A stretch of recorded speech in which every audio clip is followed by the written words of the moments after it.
Madame Pascale Crozon, pour également 5 minutes.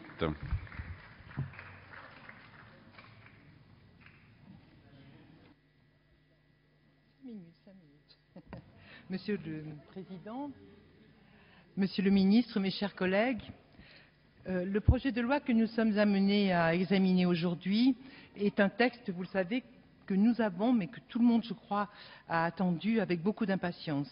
C'est pourquoi nous ne pouvons pas cacher notre déception.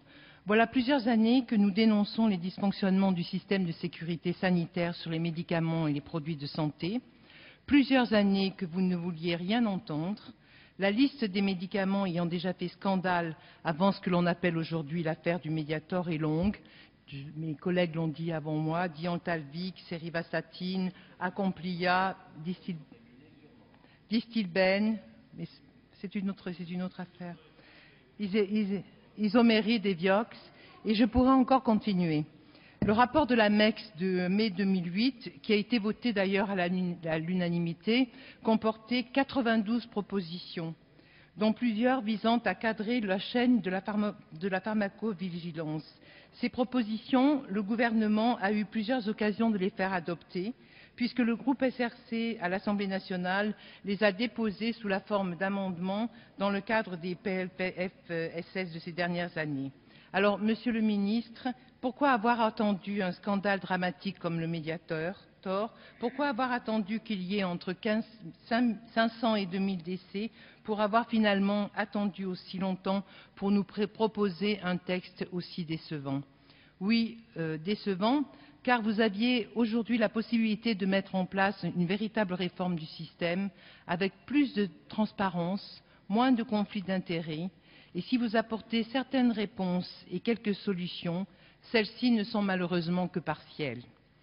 La réalité est que vous refusez de vous attaquer aux causes profondes des dysfonctionnements observés dans l'affaire du Mediator pour finalement faire porter le chapeau à une profession actuellement indispensable au système de pharmacovigilance, et je veux bien sûr parler des visiteurs médicaux.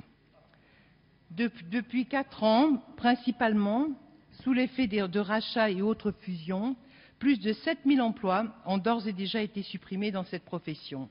Votre projet prévoit d'ajouter à cette crise sociale 1500 emplois supplémentaires, si j'en crois votre étude d'impact. Le double, cependant, d'après les syndicats.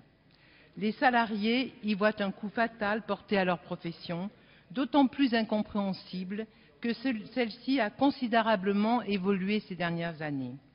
Encadrement de leur formation initiale par l'obligation de disposer d'un diplôme universitaire, interdiction des rétributions dont bénéficiaient les médecins prescripteurs et autres événements sans motifs médicaux, signature en 2004 de la charte de la visite médicale, certification par la Haute Autorité de Santé du référentiel de la visite médicale. Bien sûr, la réflexion doit continuer d'être menée sur leur rôle et les moyens de sanctionner certaines dérives liées aux objectifs commerciaux.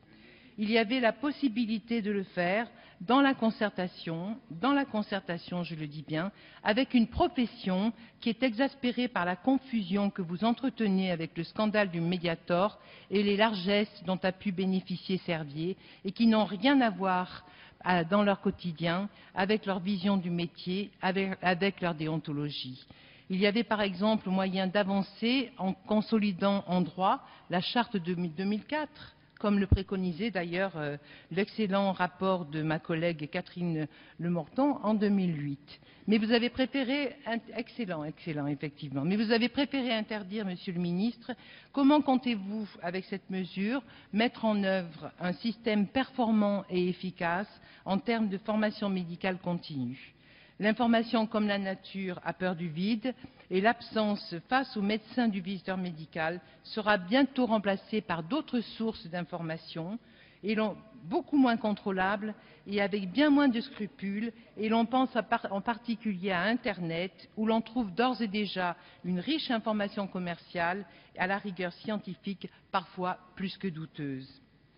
C'est finalement le bon fonctionnement de la formation médicale continue qui est en question.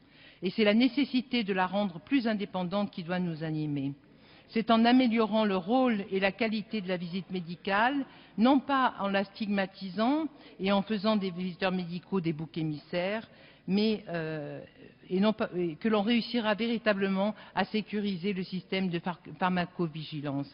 Les enjeux de ce texte, Monsieur le Ministre, sont considérables pour la santé de tous nos concitoyens et ce projet de loi, je dois bien le dire, laisse à nos concitoyens un goût d'inachevé et à toute une profession un sentiment d'injustice.